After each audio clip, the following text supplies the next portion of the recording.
بسم اللہ الرحمن الرحیم۔ شروع اللہ کے نام سے جو بڑا مہربان نہایت رحم کرنے والا ہے۔ السلام علیکم ورحمۃ اللہ وبرکاتہ۔ رمضان المبارک کی فضیلت اور اعمال۔ اسلامی مہینوں میں سب سے زیادہ فضیلت والا مہینہ رمضان کا مہینہ ہے۔ اس مہینے میں جنت کے دروازے کھول دیے جاتے ہیں۔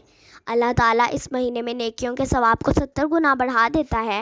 رمضان المبارک میں عشاء کی نماز کے بعد تراویح بھی ادا کی جاتی ہے، جس میں مکمل قرآن مجید کی تلاوت ہوتی ہے۔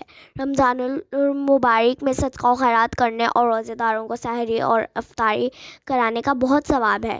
جو شخص کسی کو روزہ افطار کراتا ہے اسے روزہ دار کے برابر ثواب عطا کیا جاتا ہے، اور روزہ دار کے ثواب میں بھی کوئی کمی نہیں کی جاتی۔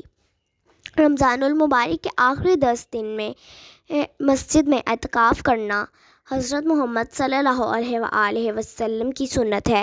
ان دنوں میں شب قدر بھی تلاش کرنی چاہیے۔